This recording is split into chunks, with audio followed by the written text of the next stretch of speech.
안녕하십니까? 고린도전서 63번째 시간, 예수님을 닮은 것이 나의 자랑입니다. 예수님을 닮은 것이 나의 자랑입니다 라는 제목으로 하나님 말씀 증거하도록 하겠습니다. 본문의 말씀 고린도전서 11장 1절부터 있는 말씀 함께 읽습니다. 내가 그리스도를 본받는 자가 된 것 같이 너희는 나를 본받는 자가 되라. 너희가 모든 일에 나를 기억하고 또 내가 너희에게 전하여 준 대로 그 전통을 너희가 지킴으로 너희를 칭찬하노라. 바울은 우상의 제물에 속한 문제를 권면하며 그 권면의 모델로 자신을 소개하고 있습니다. 즉 11장 1절에 자신을 본받으라고 말하는 것은 8장부터 계속된 우상의 제물에 대한 경고와 권면의 결론으로 자신을 본받을 것을 말하고 있는 것입니다. 바울이 이렇게 자신을 본받으라고 말하는 근본적인 이유는 자신이 예수님을 본받고 있었기 때문이었습니다. 그리스도는 완벽한 모델이십니다. 그러나 바울이 모든 면에서 그리스도를 닮을 수는 없었습니다. 구원을 위한 이타적인 삶, 교회와 성도들의 구원을 위해 자신의 자유를 희생하는 이타적인 삶은 그리스도를 닮아 있었다는 것입니다. 다시 말해 바울은 타인의 구원을 위한 이타적인 삶의 모습을 고린도 성도들에게 함께 닮아갈 것을 요청하고 있는 것입니다. 오늘 우리의 삶도 바울과 같이 그리스도의 모습과 닮아 있기를 간절히 바랍니다. 본문을 통해 짧게라도 오늘 우리가 닮아야 할 그리스도의 모습을 찾는 시간이 되기를 간절히 바랍니다. 첫 번째입니다. 첫 번째는 전통을 바르게 세워야 합니다. 2절입니다. 너희가 모든 일에 나를 기억하고 또 내가 너희에게 전하여 준 대로 그 전통을 너희가 지킴으로 너희를 칭찬하노라.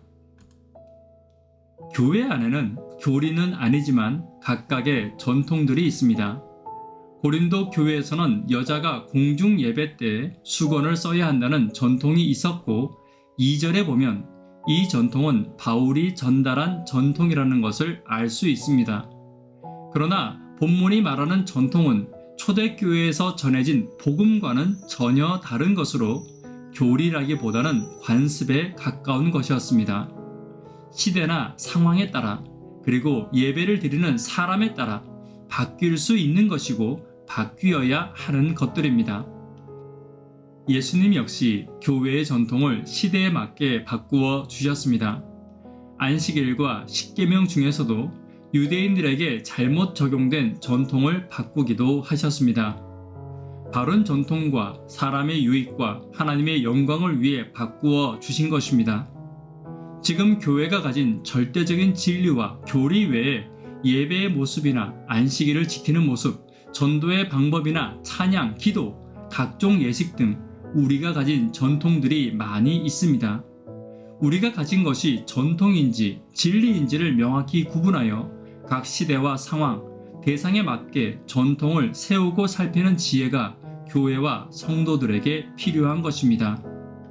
오늘 하나님께서 우리에게 맡기신 소중한 교회와 성도를 살피어 구원으로 이끌기에 합당한 전통들을 세우고 변화에 유연하게 대처하는 지혜를 구하는 저와 여러분 되기를 간절히 바랍니다. 두 번째는 칭찬은 예수님의 모습입니다. 바울이 초대교회에서 존경받았고 강력한 영향력을 발휘하는 지도자가 될 수 있었던 것은 예수님을 닮은 칭찬의 능력이 있었기 때문입니다. 여기서 칭찬이란 무조건적인 칭찬이 아닙니다. 세심한 관심으로부터 나오는 칭찬인 것입니다. 고린도 교회의 모습에는 여러 가지 문제점들과 잘못된 것들이 많이 있었지만 바울은 그들 가운데 있는 좋은 것들을 먼저 바라볼 수 있는 능력이 있었습니다. 단점을 찾는 것은 모든 죄인이 가지는 죄인의 능력이라면 장점을 찾는 것은 예수님을 닮은 성도의 능력입니다. 그렇기에 칭찬은 예수님을 닮은 모습인 것입니다. 예수님도 이 땅에 계실 때 부족함이 많은 제자들과 세리와 창기들일지라도 예수님께 오면 그들의 마음을 위로하셨고 그들 가운데 있는 좋은 것들을 먼저 칭찬해 주셨습니다.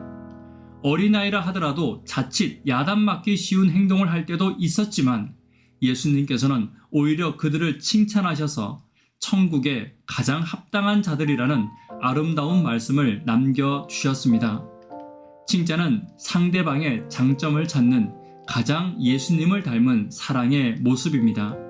그리고 그 모습을 통해 교회는 하나로 연합될 것이며 복음이 교회 안에서 충만하게 되는 씨앗과 걸음이 되는 것입니다. 오늘 예수님과 바울의 지도력의 핵심이었던 세심한 관심으로부터 나오는 칭찬의 능력이 저와 여러분의 능력이 되기를 간절히 바랍니다. 세 번째는 그리스도를 닮은 것이 나의 자랑이 되어야 합니다. 바울의 가장 큰 자랑은 예수님의 모습을 닮은 것이었습니다.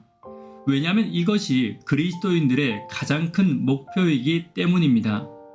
내가 교회와 성도들 앞에서 예수님을 닮은 모습 외에는 우리가 자랑할 수 있는 것은 아무것도 없습니다. 이것저것 교리를 설명하고 또 성경을 아무리 잘 이야기한다 하더라도 그 속에 예수님을 닮은 모습이 없다면 어떤 증언도 힘이 없을 것입니다. 예수님 당시에도 교리와 성경에 대해서는 바리새인들만큼 잘 알고 가르치는 사람은 없었습니다. 그러나 그들 속에 예수님을 닮은 모습이 없었기 때문에 그들의 증언은 사람들에게 감동을 주지 못했고 오히려 사람들로부터 외면받을 수밖에 없었던 것입니다. 사람들의 인기를 끌지 못한 것이 잘못이라는 것이 아닙니다. 그들의 가르침이 옳을지라도 가마를 주지 못했고 오히려 하나님께로 가는 길과 교회로 오는 길을 막고 있었다는 것입니다. 오늘 우리가 가진 진리는 예수님의 모습 그 가운데서 전해지고 나누어져야 합니다. 우리의 입술에만 진리가 있는 것이 아닌 나의 행동과 말 속에서 예수님을 닮은 진리가 나올 때 비로소 교회는 말씀으로 풍성해지고 진리로 풍성하게 될 것을 잊지 않는 저와 여러분 되기를 간절히 바랍니다. 말씀에 결론 맺도록 하겠습니다. 오늘 교회가 함께 기도하고 성도가 함께 노력해야 할 예수님을 닮은 모습을 함께 살펴보았습니다. 시대에 맞는 바른 전통을 위해 기도하며 변화에 유연할 수 있어야 합니다.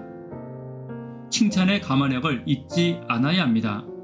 오직 나의 자랑은 예수님을 닮은 모습임을 잊지 않는 저와 여러분 되기를 간절히 바랍니다.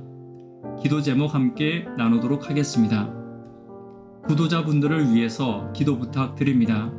학생, 청년, 어린이들을 위해서 기도 부탁드립니다. 예수님을 닮은 성도를 위해서 기도 부탁드립니다. 예수님을 닮은 교회를 위해서 기도 부탁드립니다. 이 시간 개인적으로 기도하도록 하겠습니다. 감사합니다.